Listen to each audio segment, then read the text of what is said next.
அருட்பெருஞ்சோதி அருட்பெருஞ்சோதி தனிப்பெரும் கருணை அருட்பெருஞ்சோதி. எல்லா உயிர்களும் இன்புற்று வாழ்க, வள்ளல் மலரடி வாழ்க வாழ்க, கொல்லா விரலம் கோலை எல்லாம் ஓங்குக, நல்லோர் நினைத்த நலம்பெறுக, நன்று நினைத்த எல்லோரும் வாழ்க இசைந்து. உலக மக்களே, அறிவார்ந்த அன்பர்களே, ஆண்மநேய ஒருமைப்பாடுடைய அன்பர்களே, வல்லப்பமா நமக்கு அள்ளிய திருவிற்பாவின் 3ஆம் திருமுறையில் பதிகம் 12 காட்சி அற்புதம் இரங்கல் என்ற பதிகத்தில் இருக்கின்ற பாடலுடைய விளக்கங்களை பார்த்து கொண்டிருக்கிறோம். காட்சி அற்புதம் இரங்கல் மொத்தம் 10 பாடல்களை கொண்டது. இதுவரை 4 பாடலுடைய விளக்கங்களை பார்த்திருக்கிறோம். இன்று 5வது பாடலுடைய விளக்கத்தை பார்க்க போகிறோம். இந்த விளக்கத்தை பார்ப்பதற்கு முன்னாலே இதுவரையிலும் நாம் பார்த்த 3ஆம் திருமுறைகளுடைய பாடல்களுடைய விளக்கங்களினுடைய ஒரு சுருக்கம் முன்னுரை. வல்லப்பமானவர்கள் சமயங்களும் மதங்களும் மார்க்கங்களும் சூழ்ந்திருந்த காலகட்டங்களில் அருட்பெருஞ்சோதி ஆண்டவரால் ஒரு தாயின் வழியாக இந்த மண்ணுலக்கே வருவிக்க உற்று 9 ஆண்டுகள் வரையிலும் தான் யார் என்ற தெரியாத நிலையில் இருந்து கொண்டிருந்தார்கள். அதன் பிறகு பிள்ளை பெருமானை அவரது தந்தை அருட்பெருஞ்சோதி ஆண்டவர் 9வது ஆண்டிலே ஆட்கொண்ட பிறகு இறைவனால் வருவிக்க உற்றவன் என்ற நிலை மட்டும் அவருக்கு தெரிகிறது. இறைவனால் வருவிக்க உற்றவன் என்ற நிலையை வேறு யாரிடமும் அவர் சொல்ல முடியாது. அந்த காலகட்டத்தில் திருவொற்றியூரில் இருக்கின்ற தியாகராஜ பெருமானை பார்ப்பதற்காக அந்த திருவொற்றியூர் கோயிலுக்கு செல்லுகிறார். அவர் செல்லும்போது தெருவிலே வீதி விழா வரும்போது அங்கே தெருவிலே நின்று கொண்டிருக்கும் போது தியாகராஜ பெருமான் இவரை திரும்பி பார்க்காமல் ஓடுகிறார். எந்த விதமான பதிலும் இல்லை, காட்சி கொடுப்பதும் இல்லை, நாரையையும் கிளிகளையும் தூதி அனுப்பி பார்த்தும் எந்த பலனும் இல்லை. அதன் பிறகு தன்னுடைய மனக்குமுறலை ஒரு குரத்தை பெண்ணிடம் குறி கேட்பது போல பாடலை அருளியிருந்தார்கள். அதற்கு எந்த விதமான இறைவனிடம் எந்த பதில் இல்லை. இப்போ அந்த நிலைகளெல்லாம் மாறி இறைவன் காட்சி கொடுக்கிறார். அந்த காட்சி அற்புதமாக இருக்கிறது. ஆனால் காட்சி கொடுத்துவிட்டு திரும்பி மறைந்து விடுகிறார் என்பதை இரங்கலாக சொல்லுகிறார் வல்லப்பமானவர்கள். இரங்கல் என்பது வருந்துவது, மனம் வருந்துவது. இறைவனுடைய காட்சியை பார்த்தேன், அற்புதமாக இருந்தது, மீண்டும் மறைந்து விட்டார். அதற்காகத்தான் காட்சி அற்புதம் இரங்கல் என்ற தலைப்பிலே இந்த பாடல்களை நமக்கு அருளியிருக்கிறார்கள். ஒவ்வொரு பாடலிலும் ஒவ்வொரு விதமாக பொருள்படுமாறு நமக்கு அருளியிருக்கிறார்கள். அதை பார்த்து கொண்டிருக்கிறோம். தன்னை தலைவியாகவும் இறைவனை தலைவனாகவும் உருவகப்படுத்தி உள்ளத்தை தோழியாக வர்ணனை செய்து இந்த பாடலை அருளியிருக்கிறார்கள். தன்னை ஒரு பெண்ணாக உருவப்படுத்துகிறார். காதலி காதலனை பார்க்க முடியாமல் எப்படி துன்பப்படுகிறாள் என்பதையும், அதன் பிறகு காதலன் வந்து காட்சி கொடுத்துவிட்டு திரும்பி சென்று விடுகிறார் என்பதையும், அந்த காலகட்டங்களில் தன்னுடைய மனநிலை எப்படி இருந்தது என்பதையும் உலக மக்களுக்கு தெரிவிக்கிறார். அதனுடைய பொருளை தான் பார்த்து கொண்டிருக்கிறோம். இன்று 5வது பாடலை நன்றாக கவனியுங்கள். அடியார் வருந்த உடன் வருந்தும் ஆண்டை அவர்தாம். ஆண்டை அவர்தாம், அதாவது அடியார் வருந்த உடன் வருந்தும் ஆண்டை அவர்தாம். அன்று அயனும் நெடிய மாலும் காணாத நிமல உருவோடு என் எதிரே வடியல் அறியா அருள் காட்டி மறைந்தார். நல்ல கவனிக்கணும். யார் பார்க்க முடியாத இறைவன் என்று சொல்லுகிறார்? இறைவன் எப்படிப்பட்டவர் என்று சொல்லுகிறார்? எங்கே இருக்கிறார் என்று சொல்லுகிறார்? அந்த இறைவன் அற்புத காட்சியை பார்த்துவிட்டு சொல்லுகிறார், மருண்டேன் மங்கை நல்லார் கடிய அயர்ந்தேன், என்னடி நான் கனவோ நனவோ கண்டதுவே. தோழியிடம் சொல்லுவது போல ஒரு பெண் காதலிக்கும் போது காதலனுடைய வருகையை தோழியிடம்தான் சொல்ல முடியும் முதலிலே. அதன் பிறகுதான் பெற்றோர்களிடம் சொல்ல முடியும். அப்போ தோழியிடம் சொல்லுவது போல இந்த பாடலை நமக்கு அருளியிருக்கிறார்கள். பாடலை நல்ல கவனிங்க, இன்னொரு முறை படிக்கிறேன். அடியார் வருந்த உடன் வருந்தும் ஆண்டை அவர்தாம். அன்று அயன் நெடியமாலும் காணாத நிமல உருவோடு என் எதிரே வடியல் அறியா அருள் காட்டி மறைந்தார். மருண்டேன் மங்கை நல்லார் கடிய அயர்ந்தேன், என்னடி நான் கனவோ நனவோ கண்டதுவே. இது பாடல். இப்போ அந்த பாடலுக்கு பதிவுரை பாருங்க. பதவுரை. அடியார் வருந்த, அடியார்கள் கோயிலுக்கு வந்து இறைவனை வேண்டி வருந்துகிறார்கள். அவர்களுடைய துன்பத்தையும் கஷ்டங்களையும் நினைத்து வருந்தும் போது அவர்களை வருத்தத்தை நீக்கும்படி அவர்களையெல்லாம் ஆண்ட இறைவன் வருகிறார். ஆண்டை அவர்தாம் என்பது கடவுள், அதாவது எல்லாருக்கும் முதலாளி என்று சொல்லலாம். கடவுள் எல்லாருக்கும் முதலாளி, கூலி கொடுக்கிறவர், வேலை கொடுக்கிறவர், எல்லாமே அவர் தான். அதை தான் இங்கே ஆண்டை என்று சொல்லுகிறார். ஆட்கொண்ட, ஆண்டு கொண்டு இருக்கின்ற என்று பொருள். அப்போ அடியார்கள் வருந்தும் போது அவரும் ஐயோ அடியார்கள் வருந்துகிறார்களே என்று சொல்லி மனம் இறங்கி கடவுள் அருளை செய்கிறார். அதான் ஆண்டை அவர் தாம் என்று சொல்லுகிறார். அதன் பிறகு அன்று என்பது சென்ற யுகங்களிலே அயனும் மாலும், அதாவது பிரம்மனும் திருமாலும் காண முடியாத இறைவன். அப்படிப்பட்ட இறைவன் நிமல உருவோடு, நிமலம் என்பது மலங்கள் நீங்கியது. 5 மலங்கள், ஆணவம், கண்மம், மாயை, மாமாயை, துரோதை என்ற 5 மலங்களை நீங்கிய உருவத்தோடு இருக்கின்ற இறைவன் சுத்த தேகத்தோடு இறைவன் என்று சொல்லுகிறார். அசுத்த மாயைகள் நீங்கிய, மாயைகள், மயக்கங்கள், மலங்கள், இப்படி அசுத்த மாயைகள் நீங்கிய சுத்த தேகத்தோடு இருக்கின்ற இறைவன் என் எதிரே வடியல் அறியா என்பது குறைவில்லாது பரிபூரணமாக, எந்த விதமான குறை இல்லாமல் பரிபூரணமாக என் முன் அருள் காட்டினார். அருள் காட்டிவிட்டு, அதாவது அருளை காட்டி, உருவத்தை காட்டி மறைத்தார். திருப்பி மறைஞ்சிடுறார், காட்சி கொடுத்துட்டு மறைஞ்சிடுறார். அதான் காட்சி அற்புதம் என்று சொல்லுகிறார். காட்சி அற்புதம். அதுக்கப்புறம் இரங்கல் என்று சொல்லுவார். தலைவி இறங்குவது. தலைவி இறைவனுடைய காட்சியை பார்த்துவிட்டு காட்சி அற்புதமாக இன்று மனம் மகிழ்வோடு இருக்கும்போது மறைந்து விடுகிறார். அதுக்கப்புறம் தான் சொல்லுகிறார் மருண்டேன் என்பது மயக்கம் அடைந்தேன். அதுக்கப்புறம் மங்கை நல்லார் கடிய அயர்ந்தேன். அங்கே கூடியிருந்த இளம் பெண்கள் எல்லாம் என்னை ஏளனமாக பார்க்க, ஏளனமாக பேச அயர்ந்தேன் என்பது வருத்தமடைந்தேன், துன்பப்பட்டேன், வருத்தமடைந்தேன். பெண்கள் எல்லாம் என்னை கேலி செய்கிறார்கள். அந்த நிலையை பார்த்து நான் துன்பப்பட்டேன். என்னடி தோழி, நான் கண்டது கனவா இல்லை நனவா, எனக்கு தெரியவில்லையே என்று சொல்லி தோழியிடம் சொல்லுவது போல இந்த பாடலை நமக்கு அருளி இருக்கிறார்கள். இப்போ பதவுரை பார்த்துட்டோம். இந்த பாடலுடைய தெளிவுரை பார்த்த பிறகு உலக மக்களுக்கு சொல்ல வேண்டிய மைய கருத்தை எப்படி சொல்லுகிறார், இந்த பாடலின் மூலம் உலக மக்களுக்கு என்ன தெரிவிக்கிறார், அந்த காலகட்டத்தில் சமயங்களும் மதங்களும் மார்க்கங்களும் சூழ்ந்திருந்த காலகட்டங்களில் எப்படி இறைவனை பார்த்தார் என்பதை தெரிவிக்கிறார் என்பதை நாம் பார்த்து கொண்டிருக்கிறோம். இப்போ அடியார்கள் வருந்தினால் இவர் மனம் இறங்கி இறக்கப்பட்டு அவர்களுக்கு அருளக்கூடிய கடவுள் ஆண்டை அவர்தாம் என்று சொல்லுகிறார். எல்லாத்தையும் ஆண்டு கொண்டு இருக்கின்றவர், அதனால் ஆண்டை என்று சொல்லுகிறார். ஆண்டை என்றால் முதலாளி, கடவுள் என்று பொருள். அடியார்கள் வருந்தும் போது மனம் இறங்கி அந்த அடியார்களுக்கு அருளை கொடுக்கக்கூடியவர். அன்று சென்ற யுகங்களிலே பிரம்மனும் திருமாலும் காணாத, அவர்களும் இறைவனை பார்க்க முடியவில்லை. அதுக்கு ஒரு 2 விளக்கங்கள் நான் தர காத்திருக்கிறேன். முதல்ல இந்த பாடலுடைய பொருளை பார்த்துருவோம். அப்போ காணாத இறைவன் நிமல உருவோடு சுத்த தேகத்தோடு என் முன் எதிரே தோன்றி காட்சியை கொடுத்து குறைவில்லாது பரிபூர்ணமாக காட்சி கொடுத்து மறைந்து விட்டார். அப்போ நான் மயக்கமடைந்தேன், மனம் கலக்கமடைந்தேன். என்னை சுற்றி இருந்த பெண்கள் எல்லாம் ஏளனமாக பேச நான் துன்பப்பட்டேன். என்னடி தோழி, நான் கண்டது கனவா இல்லை நனவா என்று எனக்கு தெரியவில்லை என்று சொல்லி இந்த பாடலை அருளியிருக்கிறார்கள். தோழியிடம் சொல்லுவது போல, உள்ளத்திடம் சொல்லுவது போல உலக மக்களுக்கு தெரிவித்திருக்கிறார். இப்போ உலக மக்களுக்கு தெரிவிப்பது இதன் மூலம் என்னவென்றால், உலக மக்களே, வெள்ளப்பமான் தெரிவிக்கிறார் உலக மக்களுக்கு.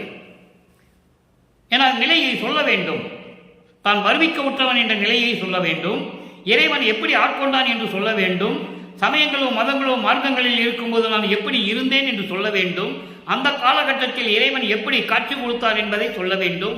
காட்சி கொடுத்து மறைந்து விட்டால் எந்த அருளையும் கொடுக்கவில்லை என்பதை உலக மக்களுக்கு தெரியப்படுத்த வேண்டும். அந்த நிலையில் இருக்கும்போது உலக மக்களே, நான் இறைவனால் வருவிக்க உற்று 9 ஆண்டுகள் கழித்து இறைவனால் ஆட்கொள்ளப்பட்டு நான் வருவிக்க உற்றவன் என்ற நிலை மட்டும் எனக்கு தெரிந்தது. அதன் பிறகு எனக்கு மறைப்பு நிலை ஏற்பட்டதனால் எனக்கு தெரியவில்லை. திரியவுற்றூருக்கு சென்று கொண்டிருந்தேன் இறைவனை பார்ப்பதற்காக, தியாகராஜனை பார்ப்பதற்காக. அங்கே இறைவன் எப்படிப்பட்ட இறைவன்? அடியார்கள் வருந்தினால் அருளக்கூடிய இறைவன், அயனும் பிரம்மனும் திருமாலும் பார்க்க முடியாத இறைவன். அப்படிப்பட்ட இறைவன் நிமல உருவோடு மாயைகளும் மயக்கங்களும் மலங்களும் நீங்கி சுத்த தேகத்தோடு என் எதிரே தோன்றி அற்புதமாக காட்சி கொடுத்தார். அந்த காட்சியை கண்டு நான் மயங்கி நின்று கொண்டிருந்தேன். அந்த நேரத்தில் அவர் மறைந்து விட்டார். நானும் மயக்கமடைந்தேன். என்னை சுற்றி இருந்த பெண்கள் எல்லாம் என்னை ஏளனமாக பேச என் மனம் துன்பப்பட்டது. நான் துயரப்பட்டேன். என்னடி உலக மக்களே, தோழியிடம் சொல்லுவது போல உலக மக்களிடம் சொல்றார். உலக மக்களே, இந்த நிலையில் நான் இருந்து கொண்டிருந்தேன். அப்போ எனக்கு ஏற்பட்டது கனவா இல்லை நனவா என்று கூட எனக்கு தெரியவில்லை உலக மக்களே என்று சொல்லி இந்த பாடலை நாம் கருளி இருக்கிறார்கள். அப்ப இறைவனை பிரம்மனும் திருமாலும் பார்க்க முடியாத இறைவன். அதற்கு சில பாடல்களில் நிறைய உண்டு. நிறைய விளக்கம் சொல்லணும்னு நமக்கு நேரம் பத்தாது, குறிப்பிட்டு சொல்லுகிறேன். பூத்திடுமவனும் காத்திடுமவனும் புல்விலங்கு உருக்கோடு நேடியும் ஏற்றிடும் முடியும் கூத்திடும் அடியும் இன்னும் காண்கிலர் என்று சொல்லுவார். பூத்திடுமவன் என்பது படைக்கும் தொழிலை செய்யக்கூடிய பிரம்மனும், காத்திடுமவன் என்பது காக்கும் தொழிலை செய்யக்கூடிய திருமாலும் இறைவனை பார்க்க முடியாமல் ஆணவத்தினால் செருக்கினால் தாங்கள் தான் உயர்ந்தவர்கள் என்று நினைத்துக் கொண்டிருக்கும் போது இறைவனுடைய உருவத்தை பார்க்க முடியவில்லை. அப்போ உருமாறுகிறார்கள். புல் விலங்கு உருக்கோடு நேடி. புல் என்பது பறவை, விலங்கு என்பது பன்றி. பிரம்மன் அன்னப்பறவையாகவும் திருமால் பன்றியாகவும் உருவெடுத்து பல கற்ப கோடி ஆண்டுகள் தேடியும் கண்டறியாத ஏத்திடும் முடியும், வணக்கத்திற்குரிய முடியையும் கூத்திடும் அடியும், இறைவனுடைய திருவிளையாடல் செய்கின்ற திருவடியையும் காண முடியாமல் இருக்கிறார்கள். நேடியும் கண்டறியாத பூம்பாதங்கள் என்று சொல்லுவார். நெடுமாலும் பன்றி என நெடுநாள் நேடியும் கண்டறியாத பூம்பாதங்கள் என்று சொல்லுவார். நான் முகத்தோனும் திரு நெடுமாலும் மெஞ்ஞானம் என்னும் கண்கொண்டு காணாமல், மெஞ்ஞானம் என்னும் வான்முக கண்கொண்டு காணாமல் தன் உரு மாறியும் தேன்முக கொன்றை முடியும் செந்தாமரை சேவடியும் ஊன்முக கண்கொண்டு காணாமல் தேடி நின்றார் என்று சொல்லுவார். சற்றும் உணர்விலேயே எப்படி பார்க்கணும் கூட அவங்களுக்கு தெரியலையா. அவங்களுக்கு மெஞ்ஞானம் இல்லை. உடம்புல இருக்கிற கண்ணை வச்சு பார்க்க முடியல. கொன்றை முடி, தேன் சிந்தும் கொன்றை முடி, புத்தம் புது மலர்களை கொன்றை மலர்களை சூடிய அந்த முடியையும் செந்தாமரை போன்ற சேவடிகளையும் பார்க்க முடியவில்லை என்று சொல்லுகிறார். அதை தான் இங்கே சொல்லுகிறார். அன்று அயனும் மாலும் காணாத நிமல உருவோடு என் எதிரே தோன்றினார் என்று சொல்கிறார். இப்போ இந்த பாடலுடைய பொருளை பார்த்து விட்டோம். இப்போ நிலைகள் மாறுகிறது, காலங்கள் மாறுகிறது. சுத்த சன்மார்க்கத்தை பெறுகிறார் தந்தையிடமிருந்து. சுத்த சன்மார்க்கத்தை பெற்ற பிறகு இந்த பாடலில் இருக்கின்ற 3 நிலைகளுக்கு எப்படி 6ஆம் திருமுறையிலே விடை கிடைக்கிறது, பதில் இருக்கிறது என்பதை பார்க்க போகிறோம். நல்லா பார்க்கணும். 6ஆம் திருமுறை பதிகம் 40 கண்கொள்ளா காட்சி. அங்கே காட்சி அற்புதம் என்று சொல்லுவார்.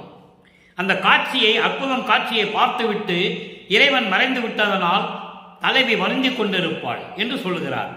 இங்கே கண்கொள்ளா காட்சி 5வது பாடல்.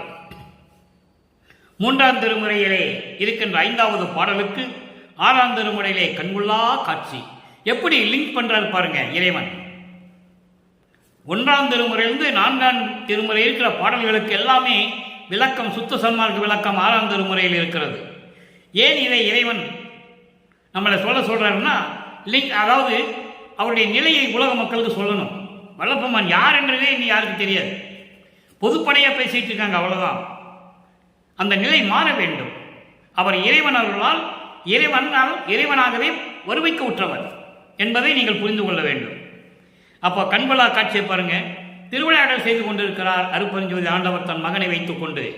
ஏனால் சமயங்களும் மதங்களும் மார்க்கங்களையும் பொய் என்று சொல்ல வேண்டும். அப்போ தன் மகனை அங்கே இருக்க வைக்க வேண்டும். அதன் பிறகு சுத்த சன்மார்க்கத்தை கொடுத்து உலக மக்களுக்கு தெரிவிக்க வேண்டும். அந்த நிலைகளில் இருந்து நாம் விளக்கங்களை பார்த்து கொண்டிருக்கிறோம். கண்விழா காட்சி 5வது பாடல். சேர்த்தானை என்றனை தன் அன்பரோடு செரியாத மனம் செரிய செம்பொற்றாளில் ஆர்த்தானை. சேர்த்தானை, சேர்த்தானை என்பது என்னை அணைத்து கொண்டவனை. இறைவனால் நான் வருவிக்க உற்று 9வது ஆண்டில் என்னை ஆட்கொண்டு அதன் பிறகு சமயங்களிலும் மதங்களிலும் மார்க்கங்களிலும் இருக்க செய்து அதன் பிறகு அந்த குற்றங்களையும் அந்த துன்பங்களை எல்லாம் நீக்கி சமயங்களும் மதங்களும் மார்க்கங்களும் இனிமேல் உலக மக்களுக்கு தேவையில்லை மகனே, உனக்கு சுத்த சன்மார்க்கத்தை கொடுத்து விட்டேன் என்று சொல்லி எனக்கு கற்றுக் கொடுத்து என்னை அணைத்து கொண்டவனை, அதான் சேர்த்தானே என்று சொல்கிறார். அணைத்து கொண்டவனை என்றனை தன் அன்பரோடு செரியாத மனம் செரிய செம்பொற்றாளில் ஆர்த்தானை. தன் அன்பர்களோடு, சாதுக்களோடு, சுத்த சன்மார்க்கத்தை சேர்ந்த சாதுக்களோடு சேர்க்க வேண்டும். அதற்காக அடங்காத மனத்தை எல்லாம் அடக்கி, அதான் சொல்றாரு, செரியாத மனம் செரிய, அடங்காத இந்த மனத்தை அடக்கி, மனத்தை ஒரு குரங்கு என்று சொல்லுவார். குரங்கு போல தாவி தாவி செல்லக்கூடியது. அந்த மனத்தை அடக்க வேண்டும். அதனால்தான் இங்கு சொல்லுகிறார், சுத்த சன்மார்க்கத்தை சேர்ந்த சாதுக்களிடம் என்னை சேர்த்து அடங்காத இந்த மனத்தை அடக்கி செம்பொற்றாளில் பொன் போன்ற பொன்னான திருவடிகளில் என்னை சேர்த்து கொண்டவனை, ஒப்படைத்தவனை, சேர்த்து கொண்டவனை, திருவடிகளிலே என்னை ஒப்படைத்துக் கொண்டவனை, எனக்கு அடைக்கலம் கொடுத்தவனை. எப்படி வேணா பொருள் எடுத்துக்கலாம்.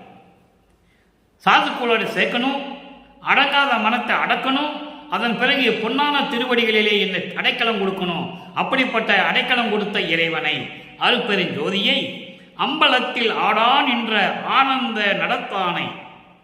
அம்பலத்திலே, திருச்சிற்றம்பலத்திலே தடுமாற்றம் இல்லாது என்பது நிலையாக இருக்கக்கூடிய, நிலையாக நின்று அருள் நடனம் செய்து கொண்டிருந்த பேரின்ப நடத்தானை, பேரின்பமாக அருள் நடனம் செய்து கொண்டிருக்கின்ற இறைவனை, நிலையாக இருந்து கொண்டு தடுமாற்றம் இல்லாமல் அலைபாயாமல் ஒரே இடத்தில் அம்பலத்திலே திருச்சிற்றம்பலத்திலே இருந்து கொண்டு அருள்நடனம் செய்து கொண்டிருக்கின்ற இறைவனை, அருட்பெருஞ்சோதியை, அருள் கண் நோக்கம் பார்த்தானை.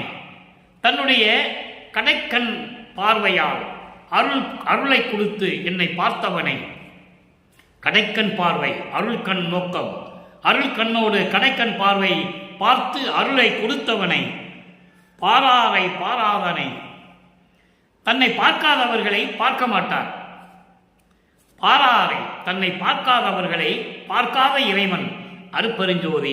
தன்னை வேண்டுகின்றவர்களை அருளை கொடுப்பார், வேண்டாதவர்களை அருளை கொடுக்க மாட்டார். கொலையும் புலையும் தவிர்த்திருக்க வேண்டும் என்று சொல்லுகிறார். அதான் பாராரை பாராதானை. அடுத்து பாருங்க, பார்ப்பறவே பார்த்திருக்க பண்ணி, பார்ப்பறவே பார்த்திருக்க பண்ணி என்னை ஈர்த்தானே. பார்ப்பறவேனா இடைவிடாது தொடர்ந்து என்னை பார்க்க வச்சு, என்னை நினைக்க வச்சு, நல்லா புரிஞ்சுக்கணும். நீங்கள் எப்படியெல்லாம் சொல்கிறாருன்னு நீங்கள் புரிஞ்சுக்கணும். என்னை தொடர்ந்து இடைவிடாது அவரை பார்க்க வைத்து, நினைக்க வைத்து, பார்க்கணுமென்னு சொல்லி என்னை எண்ண வைத்து, நினைக்க வைத்து, என்னை ஈர்த்தானை, இழுத்து அணைத்து கொண்டவனை, இழுத்து அணைத்து கொஞ்சி குலாவிய இறைவனை. அதான் ஈர்த்தானை என்பது. இழுத்து அணைத்து கொஞ்சி குலாவி அணைத்து கொண்ட இறைவனை, அருட்பெருஞ்சோதியை. அடுத்து ஒரு வரி சொல்றார் பாருங்க, ஐந்தொழில் நீ இயற்று என்றானே.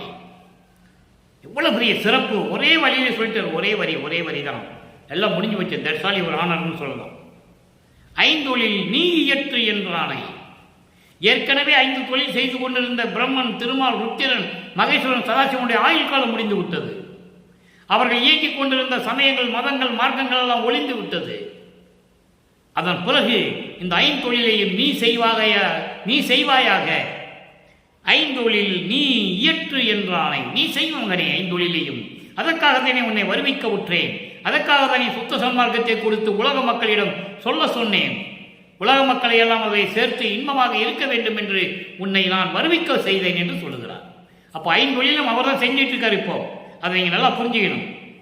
எம்மானை கண்டுகளித்திருக்கின்றேனே, அப்படிப்பட்ட எனது தலைவனை, சுத்த சன்மார்க்க தலைவனை, என்னை ஈன்றவனை, எனது தாயை, எனது தந்தையை, எனது ஆண்டவரை, அருட்பெருஞ்சோதி ஆண்டவரை கண்டு களித்திருக்கின்றேனே.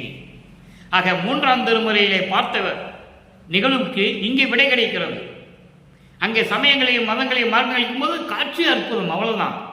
கண்கொள்ளா காட்சியெல்லாம் கிடையாது, காட்சி அற்புதம். அது பிறகு மறைந்து கொள்ளுகிறார். அதன் பிறகு திருவிளையாடல்கள் முடிய போகிற தருணத்தில் சுத்த சன்மார்க்கத்தை கொடுத்து இப்படியெல்லாம் நிகழ்ந்தது என்று உலக மக்களுக்கு தெரிவிக்கிறார். அடுத்து ஆற்றாமை 62வது பதிகம். ஆற்றாமை 5வது பாடல். ஆற்றாமை என்பது தன் தந்தையிடம் கூறுகிறார், தந்தையே, இந்த பிரபஞ்சம் தோன்றிய காலத்திலிருந்து இந்த உலக மக்கள் எல்லாம் சமயங்களிலும் மதங்களிலும் மார்க்கங்களிலும் ஜாதிகளிலும் ஈடுபட்டு சண்டையிட்டுக் கொண்டு கருத்து வேறுபாடுகளினால் முறையீட்டுகளினால் துன்பப்பட்டுக் கொண்டிருக்கிறார்கள். இனிமேல் என்னால் சகித்துக் கொள்ள முடியாது, இனிமேல் என்னால் சகித்துக் கொள்ள முடியாது என்று சொல்லுகிறார். அதை பாருங்க. இத்தாரணியில் என் பிழைகள் எல்லாம் பொறுத்த என் குருவே, இந்த மண்ணுலகிலே உன்னால் வருவிக்க உற்று நான் சமயங்களிலும் மதங்களிலும் மார்க்கங்களில் ஈடுபட்டுக் கொண்டிருந்த போது என்னுடைய குற்றங்களையும் குறைகளையும் எல்லாவற்றையும் மன்னித்து பொறுத்து என்னை ஆண்டு கொண்ட என் குருவே. நித்தா, நித்தா என்பது அழிவில்லாதவனே, நித்தா அழிவில்லாதவனே. சிற்றம்பலத்து ஆடும் நிறுத்தா, நிறுத்தா என்பது நடனமாடுகின்ற இறைவன். சிற்றம்பலத்திலே நடனமாடுகின்ற இறைவனே, எல்லாம் செய்ய வல்ல சித்தா, எல்லா அருள் வல்லமைகளையும் கொண்டுள்ள இறைவனே. சித்திபுரத்து அமர்ந்த தேவே. Note this point. சித்திபுரத்து அமர்ந்த தேவே. பிரபஞ்சத்திலே சித்திபுரத்தில் தான் இறைவன் இருக்கிறார். எங்க சித்திபுரம்? வடலூர். வடலூர் தான் சித்திபுரம். அங்கே திருவொற்றியூரில் இருக்கின்ற இறைவன் சொல்லுவார், மனநிலைகள் ஒரு நிலையில் இல்லாத போது, இறைவன் யார் என்று தெரியாத நிலையில், சுத்த சன்மார்க்கம் தெரியாத நிலையில், சமயங்களையும் மதங்களையும் மார்க்கங்களையும் சார்ந்து கொண்டிருந்த நிலையில் திருவொற்றியூரில் இருக்கிற தியாகராஜ பெருமான் இறைவன் என்று சொல்லுவார். இங்கே அதாவது சுத்த சன்மார்க்கத்தை பெற்ற பிறகு சித்திபுரத்து அமர்ந்த தேவே. ஒரே இடத்துல தான் இருக்கிறார் வடலூர்ல சத்தியஞான சபை. பிரபஞ்சத்திலேயே ஒரே சத்தியஞான சபை அது வடலூர்ல இருக்கு. அதில் இருக்கின்ற இறைவனே, சித்த சிகாமணியே. சித்த சிகாமணி என்பது என் உள்ளத்திலே அமர்ந்து கொண்டிருந்த தலைவனே, சமரச சுத்த சன்மார்க்க தலைவனே. அத்தா, அத்தா என்பது அப்பா. அப்பா அரசே, இனி சிறிதும் ஆற்ற மாட்டேன் கண்டாயே. இனிமேல் உலக மக்கள் துன்பப்படுவதை என்னால் பொறுத்துக் கொள்ள முடியாது, சகித்துக் கொள்ள முடியாது. எனக்கு விரைவில் எனக்கு அருளை கொடு என்று சொல்கிறார். அடுத்து 70வது பதிகம். சிவ புண்ணிய பேரு. சிவ புண்ணிய பேரு என்பது அருட்பெருஞ்சோதி ஆண்டவரிடம் பெற்ற பேரு. அருளை பெற்ற பிறகு அதனுடைய பாக்கியம் எப்படி இருக்கிறது? 5வது பாடல். 3ஆம் திருமுறையில் இருக்கின்ற 5வது பாடலுக்கு இங்க முழுமையான விளக்கம். நயத்தோடு வருவித்திடும், அதாவது முதல்ல உயர்த்திடம் அறியாது இறந்தவர் தம்மை இவ்வுலகிலே உயிர் பெற்று மீட்டும் நயத்தோடு வருவித்திடும் ஒரு ஞான நாட்டமும். இதுக்கு விளக்கம் சொல்றேன். முதல்ல நல்லா கவனிக்கணும்.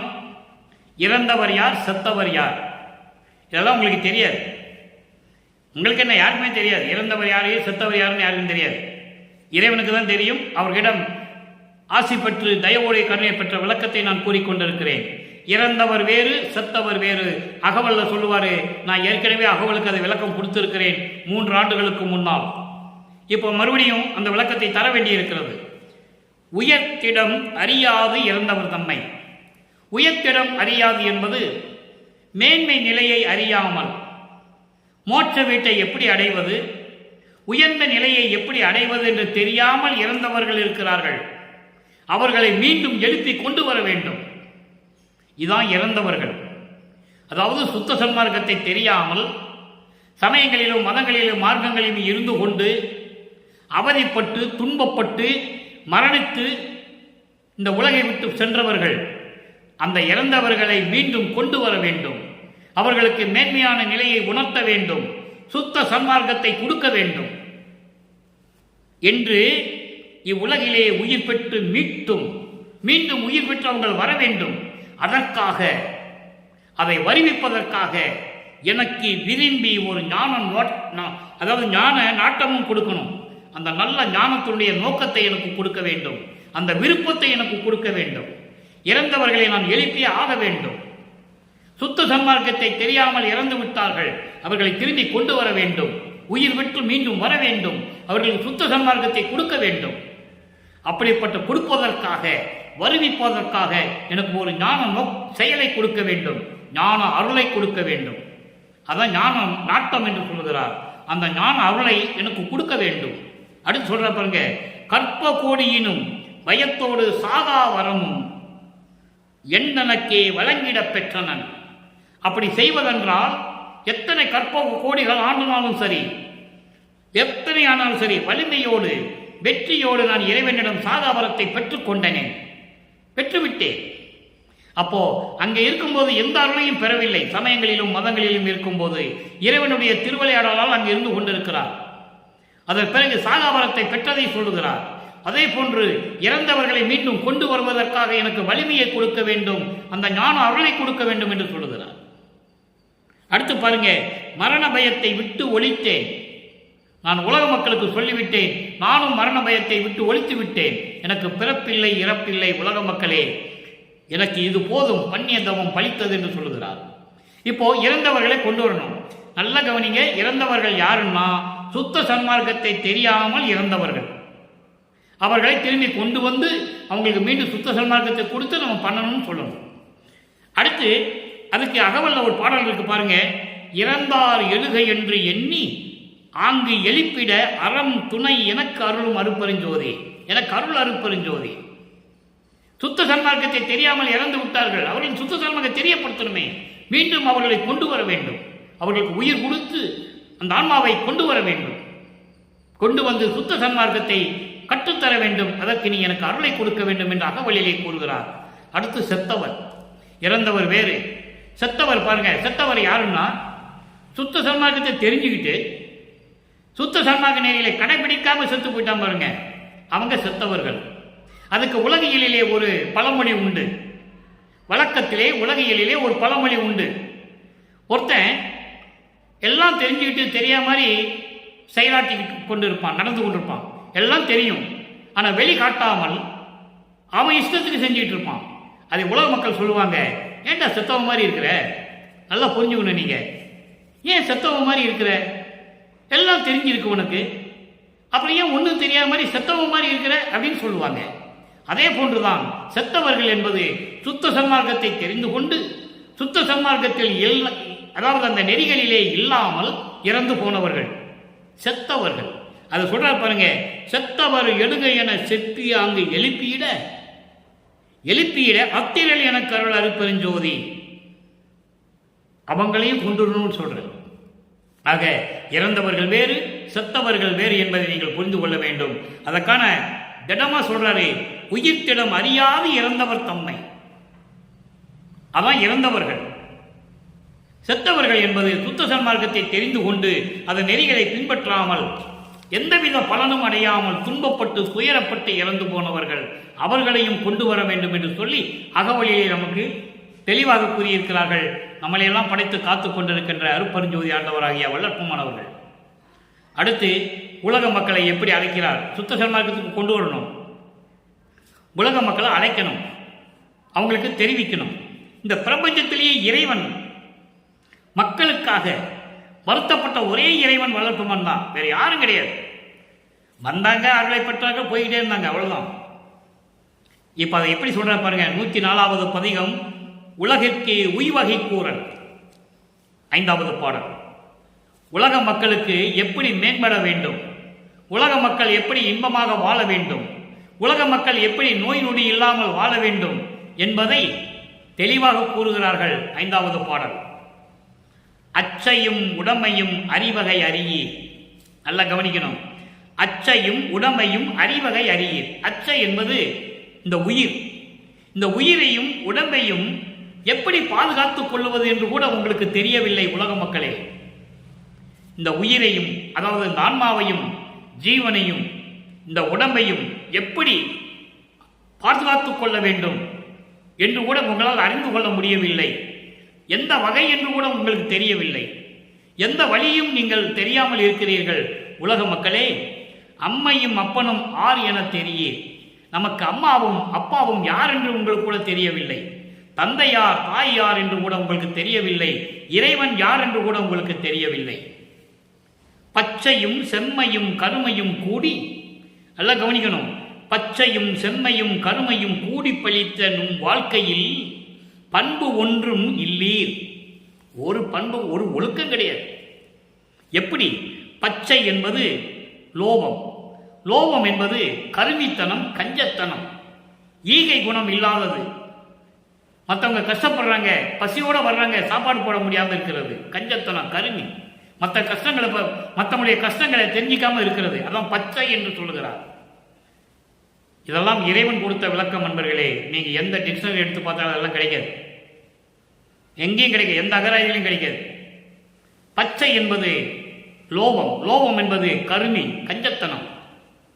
மற்றவங்களுக்கு எவ்வளவு செல்வாக்கு இருந்தாலும் பணம் இருந்தாலும் கொடுக்காத ஒரு மனநிலையில் இருப்பது. பசின்னு வந்தால் பசிக்கு சோறு போடுறது கிடையாது.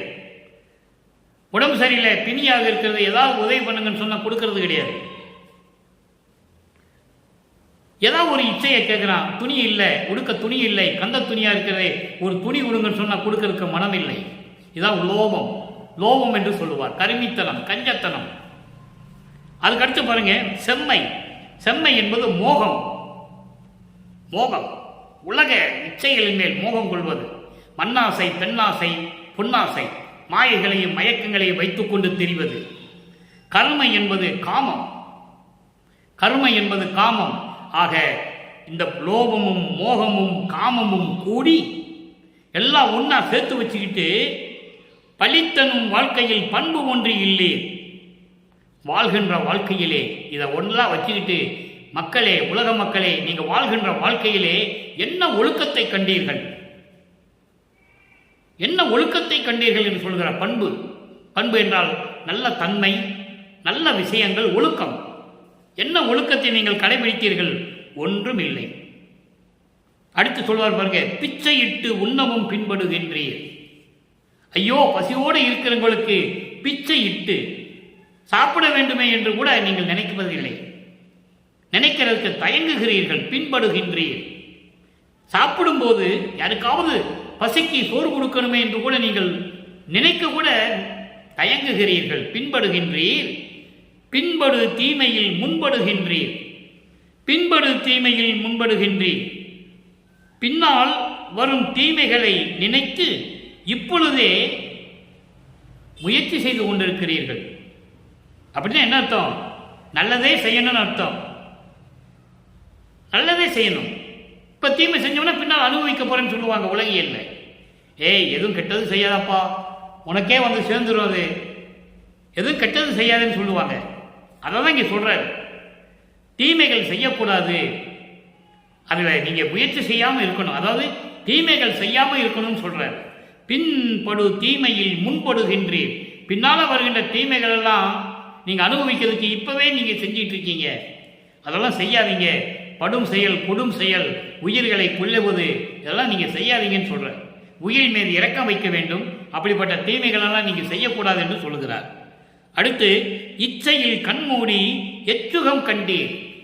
இந்த உலக ஆசைகளிலே பற்று வைத்து, பற்றுகளிலும் பந்தங்களிலும் பற்று வைத்து, மண்ணாசை, பெண்ணாசை, பொன்னாசை போன்ற ஆசைகள் எல்லாம் பற்று வைத்து நீங்கள் எந்த சுகம் கண்டீர்கள்? உலக மக்களே, எத்துணை கொள்கின்றீர் பித்துலகிலே, பித்து உலகிலே. அறியாமையில் இருக்கின்ற உலக மக்களே, உங்களுக்கு எதுதான் துணை என்று நினைத்துக் கொண்டிருக்கிறீர்கள்? உங்களுக்கு ஒன்றுமே தெரியவில்லையே. உயிரையும் உடம்பிலையும் எப்படி காக்க வேண்டும் என்று தெரியவில்லை. தாயாகவும் தந்தையாகவும் இருக்கின்ற இறைவன் யார் என்று உங்களுக்கு தெரியவில்லை. லோகம், மோகம், காமத்தில் இருந்து கொண்டு உலக மக்களிடையே வாழ்ந்து கொண்டிருக்கின்றீர்களே, நீங்கள் என்ன பலனை கண்டீர்கள்? ஒரு ஒழுக்கமும் இல்லை, பிச்சையிட்டு உண்பதில்லை, அதை நினைப்பது கூட இல்லை. வருகின்ற தீமைகள் எல்லாம் செய்வது, பின்னால் வருகின்ற தீமைகளுக்கு இப்பவே விதை போடுகிறீர்கள், அதையே செய்து கொண்டிருக்கிறீர்கள். உலக ஆசைகளிலே ஈடுபட்டு கொண்டிருக்கிறீர்கள். என்ன சுகம் கண்டீர்கள்? உலக மக்களே, அறியாமையில் இருக்கின்ற உலக மக்களே, நீங்கள் எதுதான் துணை என்று நினைத்துக் கொண்டிருக்கிறீர்கள்? நன்றாக சிந்தித்து பாருங்கள் உலக மக்களே. அருட்பெருஞ்சோதி ஆண்டவர் தான் உங்களுக்கு துணை என்று சொல்கிறார். அப்போ ஒழுக்கம் வர வேண்டும் என்றால் சமரச சுத்த சன்மார்க்கத்தில் இருக்க வேண்டும் என்று சொல்லுகிறார்.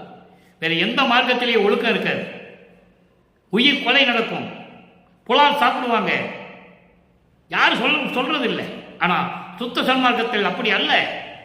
இதெல்லாம் விட்டால்தான் சுத்த சன்மார்க்கத்திலே இருக்க முடியும், இறைவனுடைய அருளை பெற முடியும் என்று சொல்லுகிறார். இறுதியாக ஒரே ஒரு பாடல் விளக்கம் என்பர்களே, 147 அனுபவ மாலை. அங்கே ஒரு தலைவி தோழியிடம் எப்படியெல்லாம் துன்பப்படுவாள் சொல்லி எப்படி வருத்தப்படுவாள். இங்கே அதே தலைவி தோழியிடம் எப்படி சொல்லி உலக மக்களுக்கு தெரிவிக்கிறார் என்பதை பார்க்க போகிறோம்.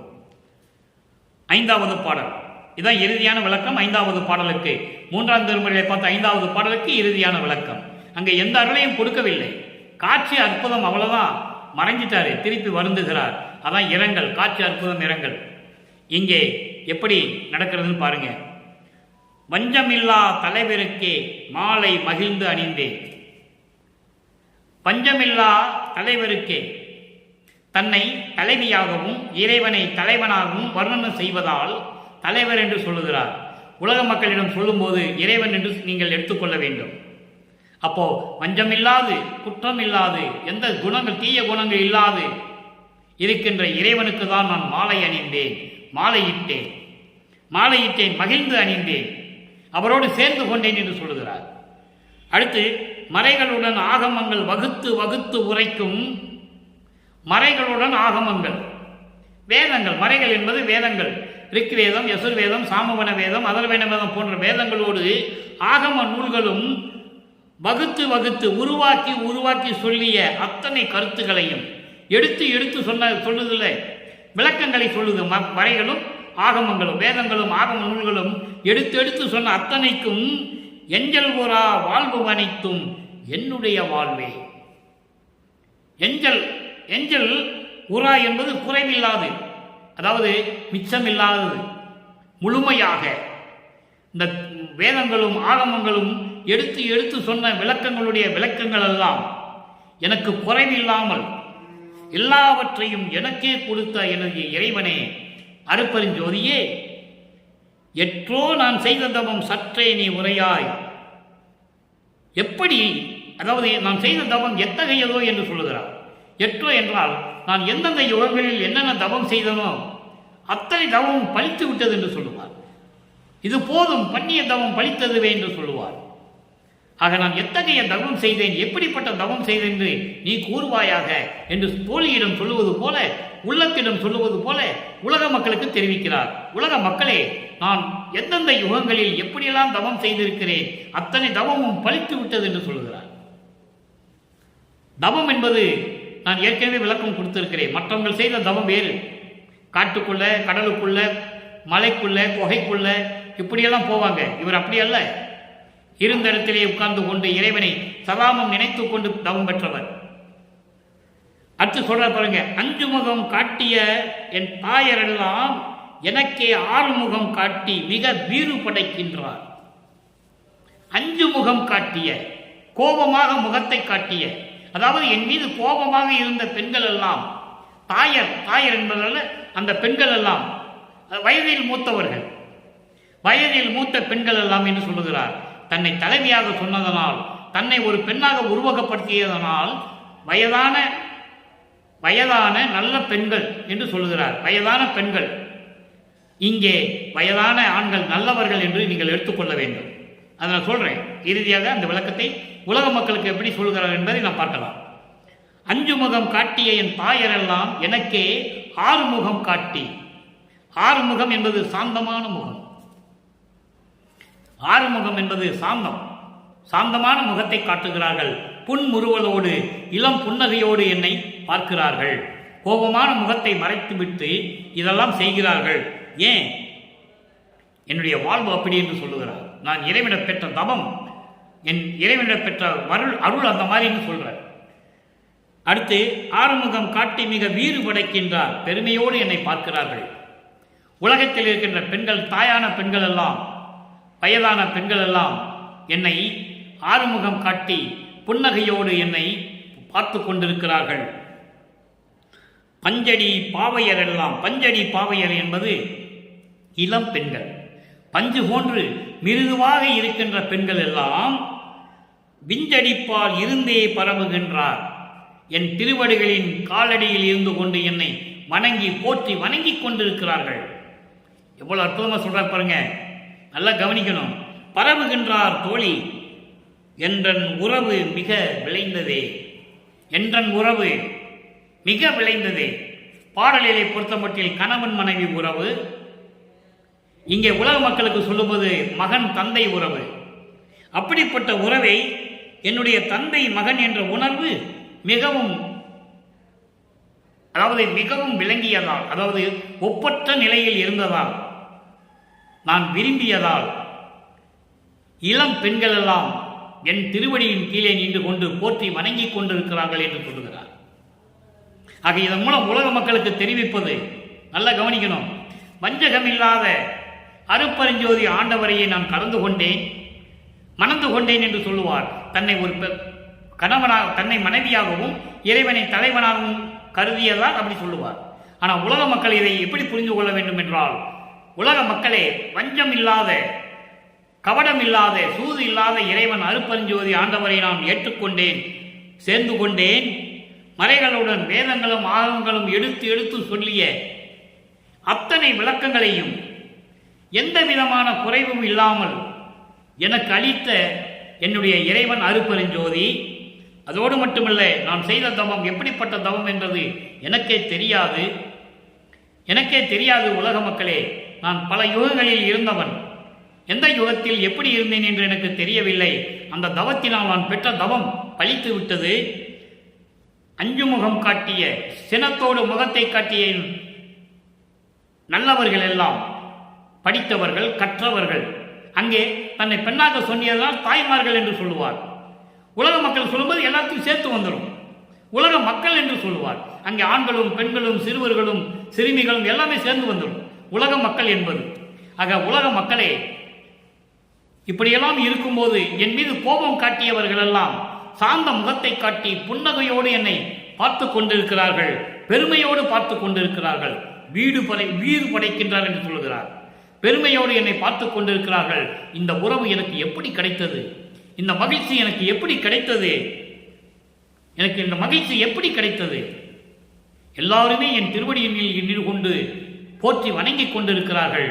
தாய், அதாவது தந்தை மகன் என்ற உறவு எனக்கு கிடைத்ததனால் நான் பெருமையோடு இந்த உலகிலே இருந்து கொண்டிருக்கிறேன். எனவே அப்படிப்பட்ட இறைவன் எனக்கு கிடைத்து விட்டார். எனவே உலக மக்களே, நீங்களும் சுத்த சன்மார்க்கத்தை பின்பற்றிக் கொண்டு அருப்பரஞ்சோதி ஆண்டவரிடம் வந்து சேருங்கள் என்று சொல்லி உலக மக்களுக்கு தெரிவிக்கிறார்.